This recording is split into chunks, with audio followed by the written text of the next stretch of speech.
안녕하세요. 반갑습니다. 성경을 보면 마지막 때라고 오늘 여기 말씀에도 아이들아 지금은 마지막 때라 그랬는데 성경적인 입장에서 보면 주님이 처음 이 세상에 오신 초림, 처음으로 오신 그 시점부터 다시 재림에서 오실 때까지의 시점을 일컬어서 마지막 때라고 이렇게 표현을 합니다.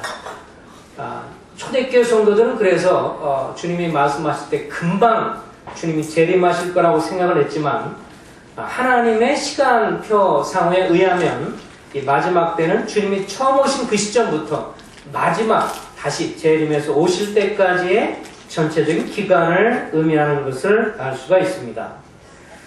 오늘 여기 보면 사도 요한이 특별히 강조하는 것이 거짓 교사와 참 교사의 특징을 오늘 좀 나누기 싶은데요. 그래서 거짓 교사와 참 교사의 특징이라는 제목으로 나누겠는데, 먼저는 적그리스도라고 하는 표현을 사도 요한이 쓰고 있습니다.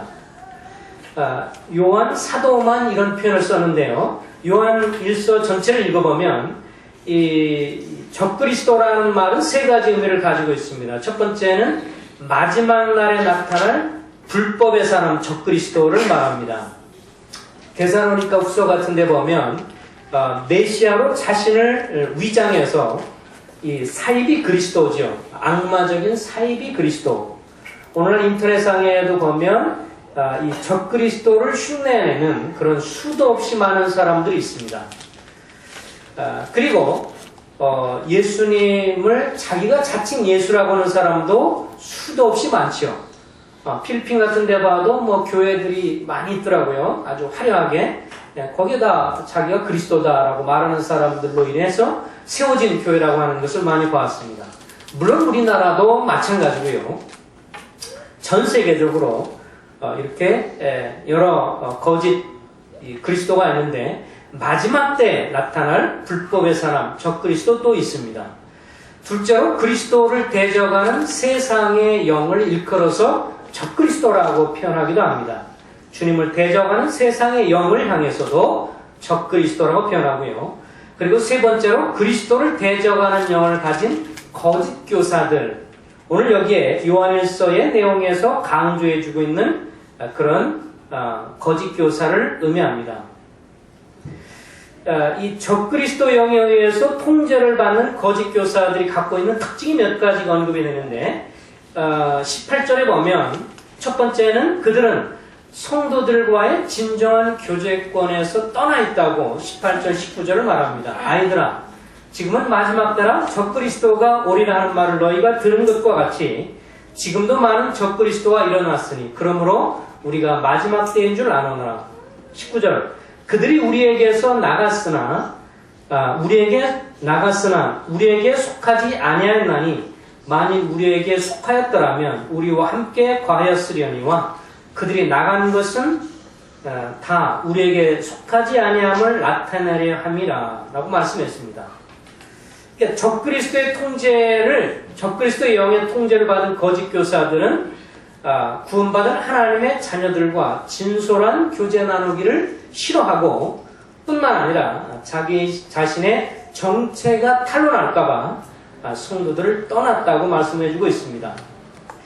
요한일서가 쓰여질 당시만 해도 이제 예수님이 십자가에 죽으시고 부활하고 나서 요한 사도가 거의 이제 80년, 90년 요한계시록이 90년경에 쓰여졌기 때문에 바로 그 전에 쓰여진 서신을 보면 대략 벌써 이 몇십 년이라는 세월이 지나면서 예수님에 대한 그런 면들에 대해서 의심들이 많이 나오게 되었고 예수님의 신성, 하나님됨을 부인하는 일들이 많이 나오게 됐습니다.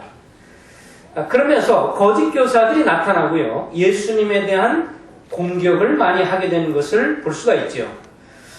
이들은 성령의 지배를 받지 않기 때문에 어느 지역교회든 간에 공동체에 속해 있지 않으면서 이곳저곳을 다니면서 문제를 일으키는 사람이었습니다. 요한 1서, 2서, 3서에 보면 그렇게 이 문제를 일으키는 사람들에 대해서 언급을 하고 있죠. 그래서 받아들이지 말라라고 말을 했는데 한 곳에 머물러 있지 않고 잠깐 왔다가 그곳에 가서 잘못된 교리를 가르치고 교회를 혼란에 빠뜨렸다가 또 다른 데를 기억하고 또 가면서 교회를 어지럽게 하는 이런 일들이 있었던 것을 보게 됩니다. 그들은 거짓 교사들은 성도들과 진정한 교제권에서 떠나 있다. 진정으로 거듭난 성도들은 반드시 성경적으로 건전한 지역교회를 찾는 것이 정상이고 그곳에서 성도들과 친밀한 교제를 이루는 것이 정상적인 것임을 말씀을 해주고 있습니다. 두 번째로 거짓 교사들은 예수님의 신성을 부인한다고 말씀을 해주고 있습니다. 오늘 여기 말씀에도 계속 강조를 해주고 있죠. 이 거짓말하는 사람이 누구냐? 22절 예수께서 그리스도이심을 부인하는 자가 아니냐? 아버지와 아들을 부인하는 그가 적그리스도니 아들을 부인하는 자에게는 또한 아버지가 없으되 아들을 시인하는 자에게는 아버지가 있느니라. 요한일서 4장을 좀 열어주시기 바랍니다. 4장 2절과 3절도 좀 읽겠습니다. 요한일서 4장 2절 3절. 자, 찾으셨으면 같이 읽습니다. 시작. 이로써 너희가 하나님의 영을 알지니 곧 예수 그리스도께서 예수 신하지 아니하는 하나님께 속한 것이다. 이것이 곧 적그리스도이니 우리가 한 말을 너희가 들었거니와 지금 벌써 세상에 있느니라. 여기에 이 적그리스도의 영에 의해서, 다시 말하면 사단의 영에 의해서 통제를 받는 사람들, 거짓 교사의 특징이 예수님의 신성, 하나님 되심을 부인하는 것을 볼 수가 있지요. 초대교회 당시에 이 사도들을 통해서 계속해서 강조한 바는 예수 그리스도는 육신, 인간의 몸을 입고 오신 하나님이시다 라고 하는 것입니다. 예수 그리스도는 육신을 입고 인간의 몸을 입고 오신 하나님이시다 라고 하는 것인데 이것에 대해서 벌써 요한 서신을 쓸 당시에 거짓 교사들이 이미 활동을 하고 있었습니다. 이원론적인 사고라고 하죠. 두 가지를 구분하는데 이 물질, 눈에 보이는 물질은 악하고 눈에 보이지 않은 영은 선하다 이렇게 생각을 하는 그런 이원론적인 사고를 가진 사람들을 소위 그때 당시에 영지주의자라고 했습니다. 이런 사람들이 예수 그리스도가 인간이면서 동시에 하나님이시다라고 하는 것은 믿을 수가 없다 이렇게 이야기를 했죠. 특별히 이 사도 요한과 동시대에 살았던 사람 중에서 이 세린투스라고 하는 사람이 있는데 주 90년경에 활동했던 거짓 교사인데 이 사람은 애굽에서 교육을 받은 후에 소아시아 지방에 다니면서 잘못된 기독론으로 예수님에 관해서 이야기함으로 교회 사람들을 현혹시켰습니다. 그는 물질이 열등한 힘에 의해서 창조되었다고 주장하면서 따라서 인간적으로 볼 때 요셉과 마리아 가정에 태어난 인간 예수는 진실로 하나님의 성품을 소유한 그리스도와 다르다라고 얘기를 했습니다. 그래서 예수께서 십자가에 못 박히실 때는 십자가 못 박힐 때는 인간 예수만 남고 하나님으로서의 예수는 십자가 못 박힐 때 떠났다. 그래서 하나님이 어떻게 죽느냐? 말이 안 된다. 이래서 십자가에 죽으신 분은 인간 예수지 하나님으로서가 아니다. 이렇게 구분을 하면서 그걸 이끌어서 신학적으로 좀 가연설이다. 이렇게 가짜로 나타나는 모습이다. 이렇게 주장을 하는데 어찌됐든 핵심은 예수님이 하나님이시면서 인간이다. 라고 하는 것을 거부하고 받아들이지 않는 이론들입니다. 이것은 오늘날에도 계속해서 나오고 있는 것들이죠. 우리 주변에서도 예수님의 신성을 부인하는 대표적인 이단들이 많이 활동하고 있습니다. 그 중에 하나가 여러분들 잘 알고 있는 여호와 증인입니다. 왜 여호와 증인이에요? 구약성경에 나와 있는 여호와 하나님만을 증거한다. 신약시대의 예수 그리스도가 하나님이다 라고 하는 것을 거부하는 입장이기 때문에 여호와 증인, 증인이라고 말을 합니다. 여호와 증인, 왕국회관. 이분들은 이 사람들은 여호와 하나님 단 한 분만이 영원으로부터 존재하고 그분은 우주와 그 안에 있는 모든 만물의 창조자여 보호자라고 생각해서 여호와 하나님만 창조주 하나님이다. 인간의 영혼은 몸으로부터 분리되지 않고 죽음과 함께 멸절이 된다고 믿습니다. 다시 말하면 사람이 죽으면 우리는 분명히 성경적으로 볼 때 몸은 죽어도 안에 영혼이 빠져나오는 것을 얘기하는데 그래서 그 영혼이 영원한 천국이든 지옥이든 심판받을 것을 성경에 말씀해주고 있는 것을 믿는데 이 사람들은 그냥 죽으면 끝이라는 겁니다. 그래서 더 이상 뭐 지옥 그런 것도 없고 죽으면 끝이다. 그러면서 이제 강조하는 것이 예수 그리스도는 하나님이 아니다. 하나님이 최초로 창조한 인간이기 때문에 예수는 신성을 가지고 태어나지 않았다. 그래서 여호와 증인이 명백히 이단인 것은 예수님이 하나님이다 라고 하는 것을 거부하고 믿지 않기 때문에 오늘 여기 요한일서의 사도 요한이 말한 것 같은 것을 지금도 주장하는 그래서 잘못된 이단이라고 말하는 것입니다. 그들은 예수는 십자가에 못 박혀 죽은 후에 육체는 썩고 영만 부활했다고 말하고 그리고 그들에 의하면 1914년에 이미 눈에 보이지 않게 재림했다고 합니다. 예수님이 이미 재림했다고 말하고요. 지옥이나 영원한 심판도 없다. 지옥을 부정합니다. 그래서 지상천국을 얘기하죠. 이분들은 그래서 그림 보면 여호와 증인의 그림 같은 거 보면 뭐 외국 사람하고 여러 사람들하고 뭐 새들 뭐 여러 동물들 나오면서 지상의 아름다운 것을 얘기하는 지상천국을 그리는 그림들이 파수대라고 하는 것에 따라서 곳곳에 이렇게 있으면서 파수대 이렇게 그 전도하고 있는 모습을 보게 됩니다. 그래서 일반적으로 보이는 유형교회는 다 부정하면서 여호와 증인, 왕국 회관만 진정한 교회라고 생각을 합니다. 그래서 성경도 우리와 같은 성경이 아니라 신세계 번역한 성경 그래서 자기들이 만들어놓은 그래서 빌립보서 2장 같은 데 보면 하나님이시지만 하나님의 본체시나 주님이 인간 몸을 입고 오셨다라고 하는 것에서 예수님이 열등한 분으로 얘기를 하고 하나님이 아니라고 이렇게 강조하는 잘못된 무리들입니다. 또 하나 이제 우리 주변에 있으면서 이 위협을 주는 사람들 중에 하나가 하나님의 교회입니다. 옛날에는 안상홍 증인회라고 했는데 이 안상홍 지금 죽었어요. 그래서 지금은 하나님의 교회 그러는데 안상홍의 부인이었던 분이 있죠. 부인이 이 사람을 일컬어서 하나님 어머니라고 말합니다. 하나님 어머니가 있는 것을 들어보셨나요? 네, 모든 기독교계에서 하나님 어머니를 멸시하고 있습니다. 그래서 우리는 하나님 어머니를 숭배합니다. 이렇게 이 사람들은 말합니다. 근거가 뭐냐면 창세기에 보면 하나님의 형상대로 사람을 창조하되 남자를 여자로 만드시고 라는 구절을 근거로 해서 사람을 보니까 하나님의 형상대로 지음받은 사람을 보니까 남자가 있고 여자가 있다. 남자가 있고 여자가 있으니 하나님도 하나님 아버지가 계시고 하나님 어머니가 있는데 오늘날 기독교회가 하나님 어머니를 부르지 않고 잊어버리는 아주 극악 무도한 죄를 저지르고 있다. 그래서 하나님 어머니를 찾아야 한다. 논리적으로 맞습니까? 아멘이 되십니까?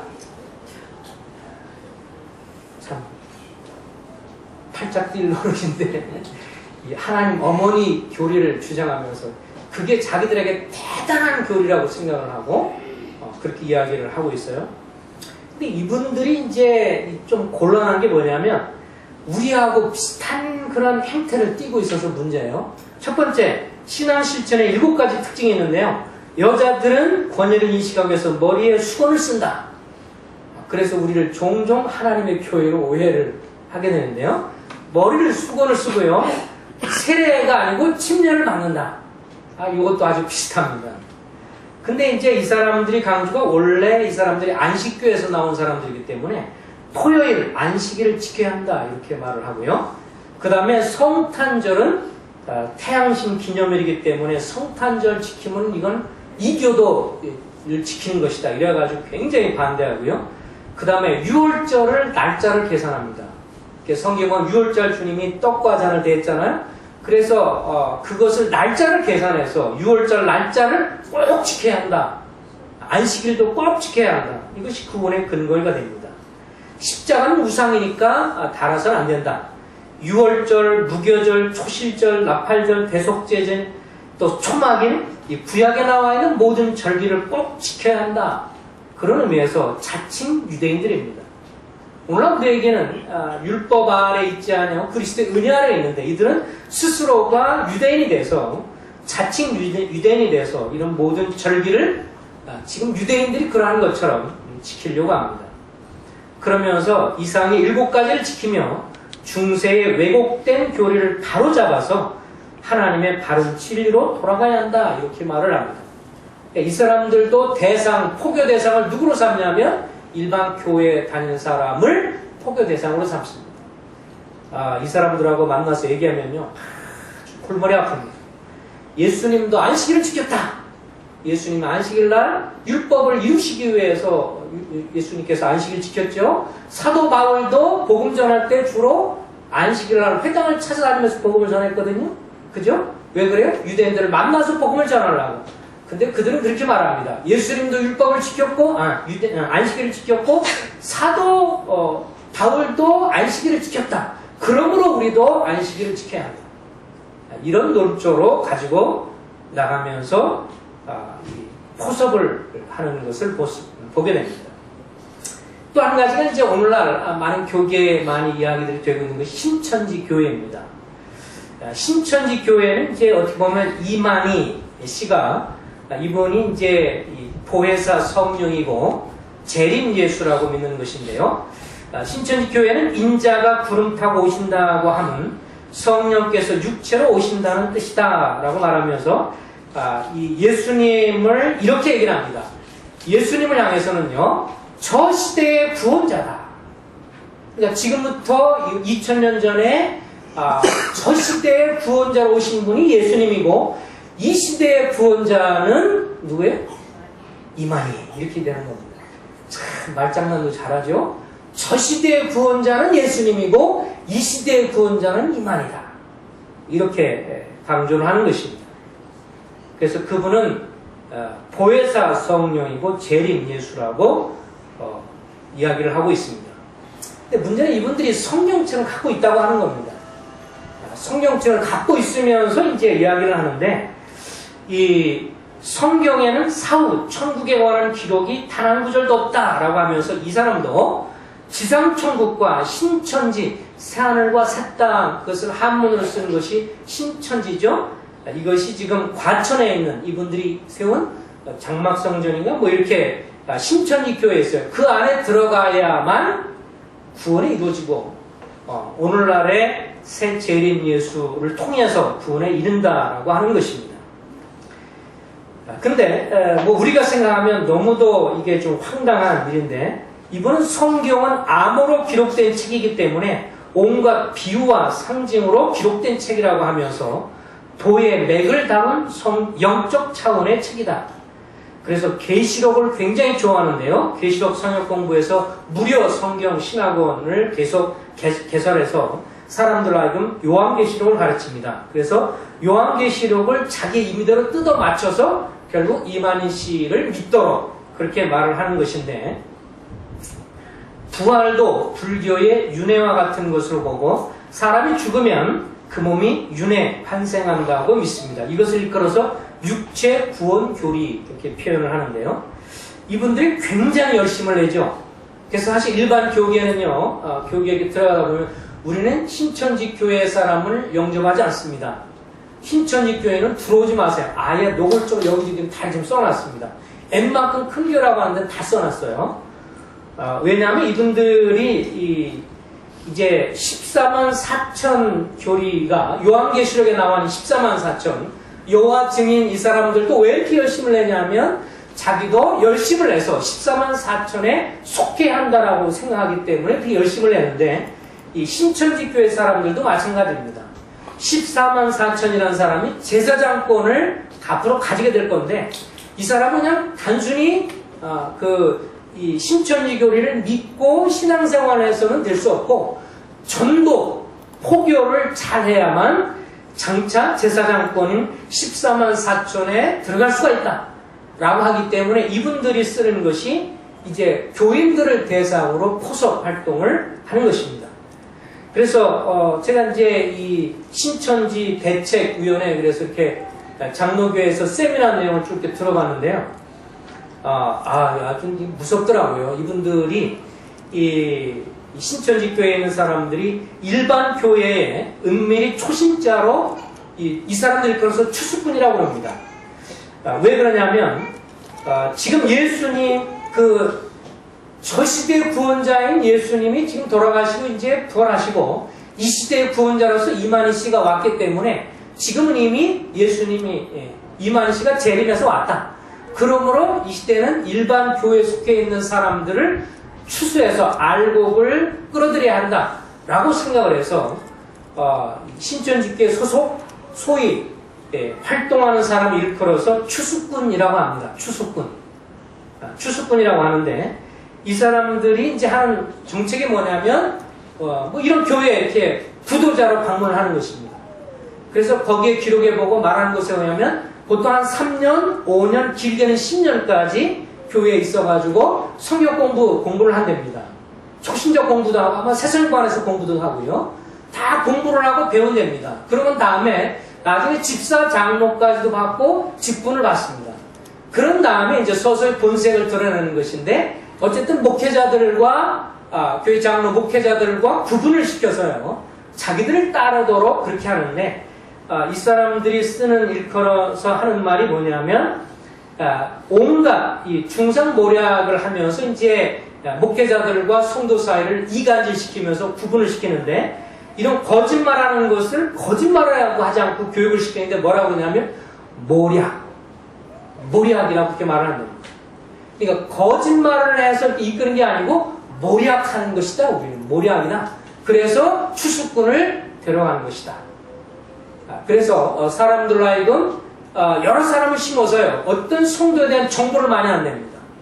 정보를 많이 알아가지고 정보를 계속 주면 당신 이게 어렵고 힘드시죠? 사실은 이런 일이 있었고 그래서 뭐 꿈모략이라고 하고요. 또 뭐 좋은 말로 꽃모략이라고도 하고 이런 말을 통해서 사람들께 홀려서 결국은 반대해서 사람도 끌고 나가는 것입니다.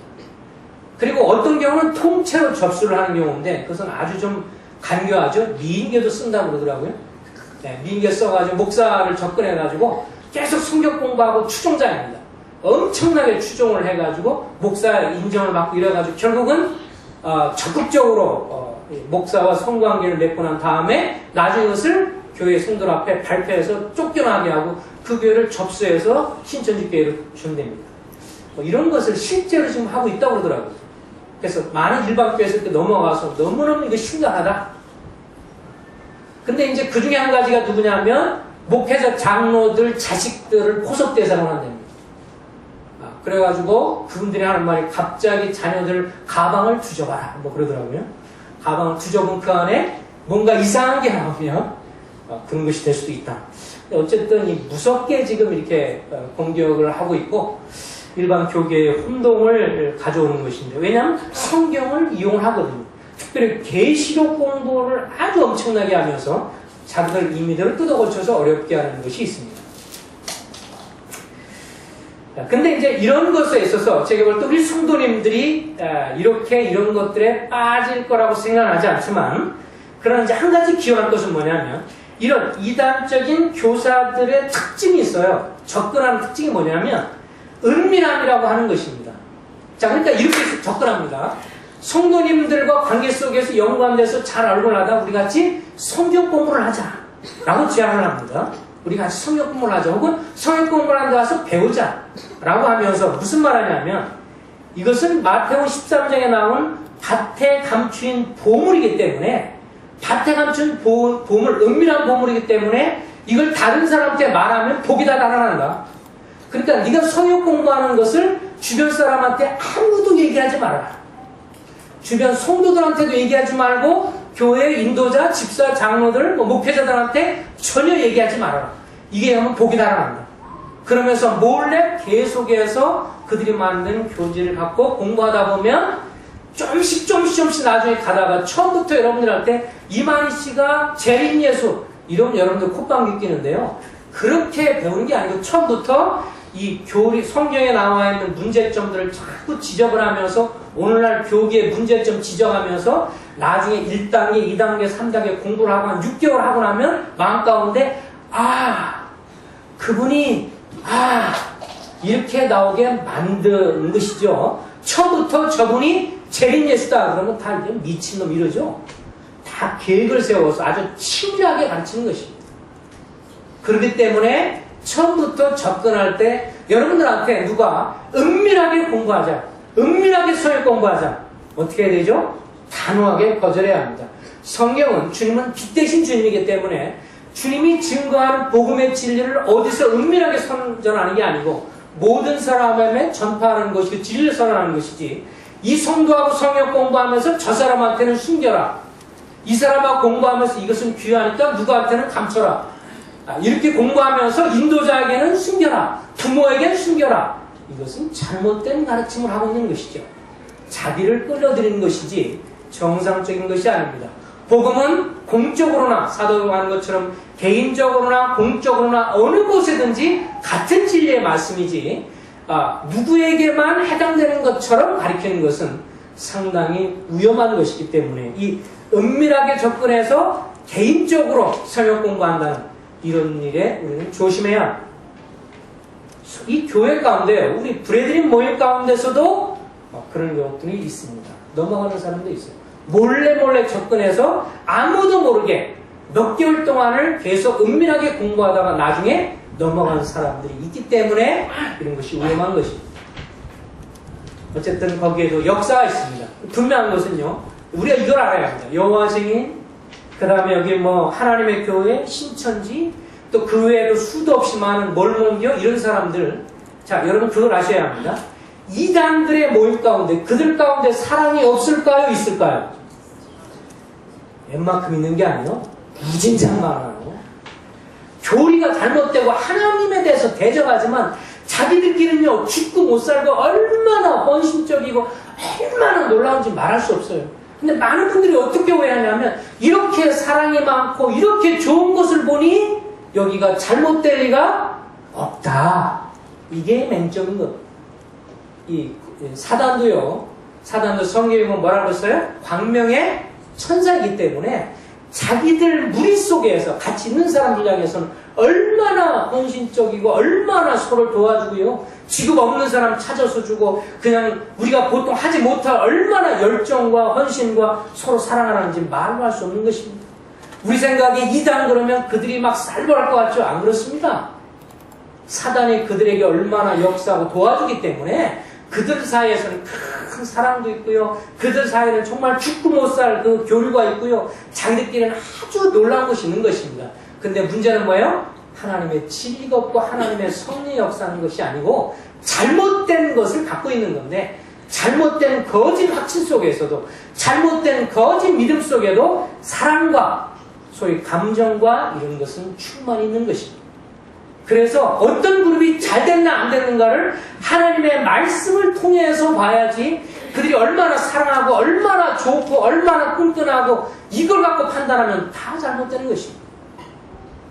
이단들도, 모든 이단들도 자기 안에서는 사랑이 넘치고 충만합니다.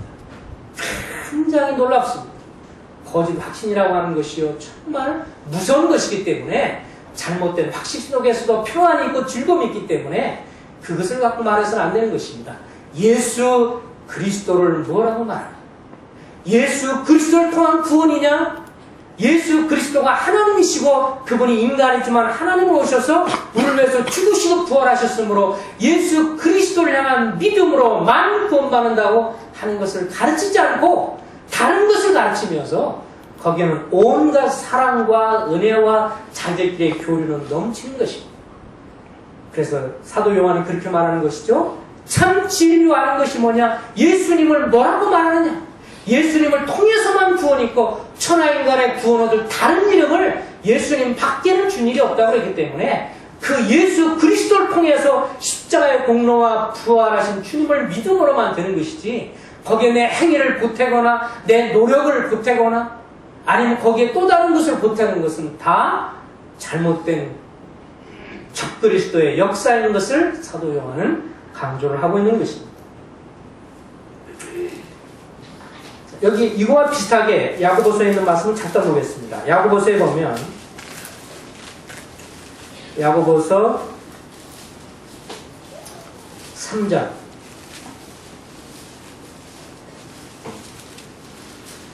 야고보서 3장 1절에 보면 내 형제들아 너희는 선생된 우리가 더 큰 심판을 받을 줄 알고 선생이 많이 되지 말라. 실수와 연관돼서 말하면서 사람에다 말에 실수가 많으니 라고 말하면서 선생에 대해서 언급하면서 13절부터 18절까지를 보겠습니다. 야고보서 3장 13절부터 18절입니다. 한번 형제님 자매님들 교도하겠습니다. 시작. 너희 중에 지혜와 총명이 있는 자가 누구냐? 그는 선행으로 말미암아 지혜의 온유함으로 그 행함을 보일지니라. 자매님들. 그러나 너희 마음속에 독한 시기와 다툼이 있으면 자랑하지 말라. 진리를 거스려 거짓말하지 말라. 이러한 지혜는 위로부터 내려오는 것이 아니요 땅 위의 것이요 정욕의 것이요 귀신의 것이니 시기와 다툼이 있는 곳에는 혼란과 모든 악한 일이 있으리라. 오직 위로부터 나는 지혜는 첫째 성결하고 다음에 화평하고 관용하고 양순하며 긍휼과 선한 열매가 가득하고 편견과 거짓이 없나니 화평하게 하는 자에게는 화평한 것이요 의의 열매를 거두느니라. 예, 이렇게 그러면 거짓 교사들의 특성들이 이러하다면 이제 오늘 여기 보면 세 번째 거짓 교사 특성 중에 한 가지가 거짓 교사들은 성리 역사가 무지한 것을 보게 됩니다. 아까 요한일서의 말씀에 보면 요한일서 27절에 그런 말씀이 있죠. 너희는 주께 받은 바 기름 부음이 너희 안에 거하나니 아무도 너희를 가르칠 필요가 없고 오직 그의 기름 부음이 모든 것을 너에게 가르치며 또 참되고 거짓이 없으니 너희가 가르치는 그대로 주 안에 거하라. 이 말씀을 오해하면 안 됩니다. 어떤 분들이요 이 구절을 근거해서 우리는 성경 교사가 필요가 없다. 왜? 성령께서 직접 가르치심으로 우리는 성경 교사, 성경을 가르치는 분들이 필요가 없다. 이렇게 말하는 극단적인 사람들이 있습니다. 이 본문은요 무엇을 얘기하냐면 적그리스도영을 따르는 거짓 교사들을 볼 때 거짓 교사들이 잘못되게 역사하는 것을 보고 거짓 교사는 성의 역사를 모르고 거짓 교사들을 통해서 진정한 구원의 진리가 증거되지 않는데 구원을 예수 그리스도를 통해서 진정으로 구원받은 사람은 하나님의 성령을 통해서 진정한 이 깨우침이 있고 진정한 구원의 길을 깨우쳤기 때문에 그런 의미에서 너희 안에 구원에 관한 진리, 너희 안에 있는 생명에 관한 진리를 다른 사람의 도움을 받아서 확증할 것이 없다. 너희 안에 성령이 들어오시면 성령께서 들어와서 역사하고 있으면 너희 안에서 그리스도의 우리 안에 역사하면 우리가 하나님의 자녀인 것을 증거하기 때문에 그로 인해서 이 하나님의 자녀라는 구원의 진리를 탈취할 수 있으므로 다른 거짓 교사들 어떤 사람의 도움이 필요한 것이 아니다 라는 측면에서의 이 어떤 가르침이 필요 없다는 말이지 정상적으로 주님이 세우셔서 정상적으로 가르치는 교사들 그런 사람이 불필요하다라는 말은 아니라고 하는 것입니다. 그렇다면 여기에 잠깐 동안 이 구절만 좀 보고 오늘 말씀을 마치겠습니다. 아까 야고보서의 말씀을 보니까 이 하나님의 지혜를 가진 이 고린도전서에 보면 지혜의 이 은사가 있어서 지혜와 지식의 은사가 있어서 하나님의 말씀을 가르치는 사람들이 있는데요. 하나님께서 세우신 그런 지혜를 가진 하나님의 지혜를 가르치고 있는 교사냐 아니면 인간적인 지혜를 가르치는 사람이냐 라고 하는 것에 대한 이 분별이 오늘 여기 말씀에 보면 잘 나와 있습니다. 자, 어떤 사람이 성경을 가르쳐요. 어떤 사람이 누가 뭔가를 가르치고 여러분에게 도우려고 해요. 말씀을 가르쳐요. 뭐 제가 됐든 누가 됐든 가르치는데요. 그 나타나는 결과가 어떠냐에 따라서 하나님이 세운 지혜를 가진 교사다, 아니면 이건 육신적이고 자천한 사람이다 라고 하는 것을 판가름하는 그런 여기 잣대가 있다고 말씀해주고 있습니다. 첫 번째 뭐예요? 하나님이 세우신 사람의 특징이 17절 뭐라고 나와 있습니까? 오직 위로부터, 그 말은 하늘로부터 라는 뜻입니다. 위로부터, 하늘로부터라는 지혜는 첫째 어때요? 성결하고, 예, 어떤 사람이 하나님의 지혜를 가르치고 그런 마음으로 가르치고 그렇게 하고 있다면 그 사람의 특징은 그 사람은 성결한 삶을 사는 사람이라는 것입니다. 두 번째 뭐예요? 다음에 화평하고, 화평한 평화. 그러니까 어떤 사람이 주님이 세우신 사람이다라고 할 때 그 말씀을 듣고 배우는 사람들 간에 있어서 서로 화평을 추구하게 되고 서로 간에 있어서 뭐를 가져와요? 연합을 가져오고 화평을 가져오게 하는 사람은 뭐예요? 주님이 세우신 하나님의 지혜를 가진 교사입니다. 맞아요? 틀려요? 예, 지금 오늘 말씀 그렇게 말해주고 있죠? 예, 위로부터 난 지혜는 첫째 성결하고, 다음에 화평하고, 그 다음에 관용하고, 양순하며, 긍휼함이 있고, 선한 열매가 가득하고, 편견과 거짓이 없다. 치우치는 것과 거짓이 없고요. 18절에 어떻게 한다고 그랬어요?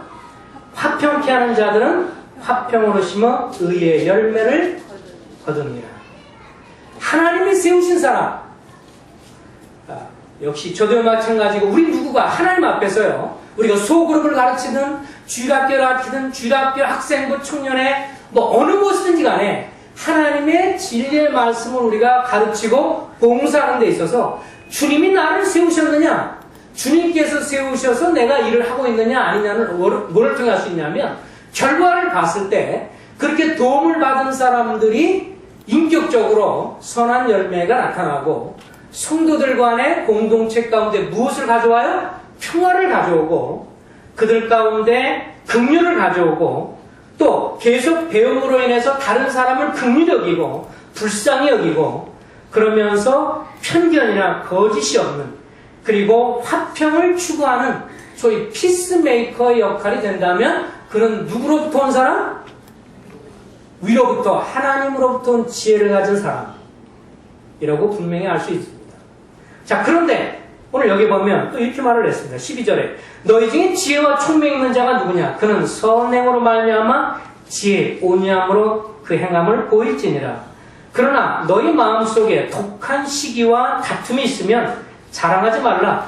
진리를 거스려 거짓말하지 말라.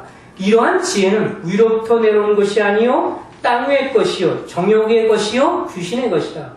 그런데 또 다른 사람이 있습니다. 가르칩니다.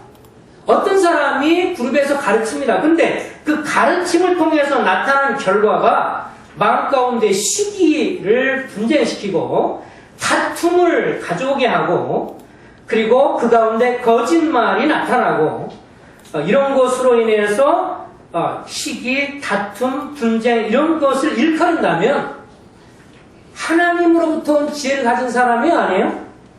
하나님으로부터 지혜를 가져온 사람이 아니다. 성경이 이렇게 말해주고 있습니다. 우리가 주님 앞에서 성경을 가르치거나 하나님의 말씀을 가르친 우리는 주님 앞에서 냉정하게 우리 자신을 봐야 합니다. 우리는 주님께서 은혜를 주셔서 때가 되면 말씀을 가르치는데, 내가 가르치는 그룹이 어딘지 간에 그로 인해서 다른 지역 공동체 화평과 기쁨과 관용과 용서와 그 가운데 이것을 가져오느냐? 예, 그럼 주님이 세우신 사람입니다. 그런 사람들은 계속 교회에 격려하고, 그런 인물들은 교회 가운데 세워주고 존중해줘야 합니다. 나이가 어릴지라도. 왜냐하면 주님이 세운 사람이니까. 그런데 어떤 사람이 가르칩니다. 가르치는데 다툼을 가져오고요, 분열을 가져오고요, 시기를 가져오고요, 판단을 가져오고요, 이런 것들을 가르치면서 문제를 일으킨다. 주님이 세우신 사람이에요? 자천하는 사람입니다. 자기가 스스로 자기를 천거해서 인위적으로 하는 것이라고 성경은 밝히 증거해 주고 있습니다. 우리는 분별력을 갖고 신앙생활을 해야 합니다. 하나님의 교회는 이 부분에 있어서 밝히 알고 있어야 합니다. 과거에, 그러니까 역사적으로도 보면요, 하나님의 역사가 있는 진정한 교회사 17세기, 18세기 교회 역사를 보면 하나님의 역사를 말하면서 하나님의 세우신 사람을 통해서 나타난 현상은 어떤 것이냐면 붕의 역사는 먼저 하나님의 어미하심과 거룩하심을 봅니다. 그 앞에 자기가 얼마나 더럽고 추한 죄인가를 봅니다. 그러면서 회개하고 돌이킵니다. 그 다음에 어떤 결과가 나타나요? 거기에는 화평이 나타납니다. 부부가 싸우려고 하다가 이혼하려고 하는 사이가 다시 화해가 되고 부자지간, 부모지간이 다툼이 됐다가 화해를 합니다. 이것이 정상적으로 나타난 하나님이 세우신 사람을 통해 세워진 부흥의 모습입니다. 근데 인위적인 것은 뭐예요? 다툼과 분열을 가져옵니다. 우리는 어떤 하나님이 역사하는 데 있어서 기독교계와 오늘날 교회 가운데서도 하나님이 세우신 사람이냐 성경에 하나님이 세운 사람을 향해서는 존중하고 따라야 하고 존중해줘야 합니다. 그러나 그렇지 않느냐 하나님이 세운 사람이냐 아니냐를 잘 분별할 수 있어야 합니다. 내가 가르치면서 내가 있는 데서 가르치고 그러면서 그 가운데 성도 가운데 다툼이 생기고 성들 가운데 막 싸움이 생기고 분열을 조장시키고 요 그룹 저 그룹 따로 분리시키면서 구분을 하면서 당신과 이 사람은 차이가 나는 그룹 이러면서 분열을 시키고 그런 식으로 된다면 무엇보다도 사람들과 그들을 인도해서 그리스도로 인도하기보다는 사람 자기 자신에게 주목하게 한다면 그것은 주님이 세우신 사람이 아닙니다. 주님이 세운 사람은 사람들 인도해서 누구한테로 인도해요? 그리스도께로 인도합니다. 자기한테로는 주먹 끌지 하지 않습니다. 자기한테로 모이지 않게 자기한테로 이끌지 않습니다. 주님께로 가도록 하나님의 말씀에 순종하도록 인도합니다. 그래서 평안과 화평과 관용을 인도합니다. 우리는 분별을 가져야 합니다. 분별력을 가져야 합니다. 우리가 앞으로 지금 세대에 여러분들이 생각할 때 저를 향해서 잘못된 것이 나타난다면 제가 눌러서야 합니다. 만약 다른 사람이 세워지는데 그 가운데 분열과 시기와 교회 다툼을 가져오면 그는 하나님 세운 사람이 아닌 것입니다. 말씀이 우리를 평가하는 것입니다. 하나님 말씀 앞에 겸손해야 합니다. 주님이 세우시는 사람인지 스스로 자천한 사람인지 분별력을 가져야 합니다. 참교사와 다른 사람의 차이 우리는 알고 수 있어야 기도하겠습니다. 아버지 하나님, 우리 시험교회를 축복해 주셔서 오늘 여기 말씀처럼 오직 위로부터 하늘로부터 난 지혜는 첫째 선견하고 다음에 화평하고 관용하고 양순하며 긍휼과 선한 열매가 가득하고 편견과 거짓이 없는 화평케 하는 자들은 화평으로 심어 의의 열매를 거두느니라. 아버지, 이와 같은 훌륭한 주님의 종들이 많이 나오는 교회가 되게 해 주시옵소서. 아멘. 사람들을 자기 길 끌지 않고 하나님께로 이끄는 귀한 종들이, 귀한 일꾼들이, 하나님의 지혜를 가진 훌륭한 사람들이 시험께 많이 배출되는 교회가 되게 축복해 주시옵소서. 아멘. 그런 분들을 존중하고 세워주고 이끌어주는 그런 귀한 교회가 되게 하시고 올바른 분별력을 갖고 오늘날 시대에 수도 없이 잘못된 이단들이 접근하오며 잘못된 공격을 하는 이 시대에 우리가 살고 있습니다. 올바른 분별력을 가지고 우리가 신앙생활할 수 있도록 우리 성도님들을 축복해 주시옵소서. 예수 그리스도 이름으로 부탁하며 기도합니다. 아멘.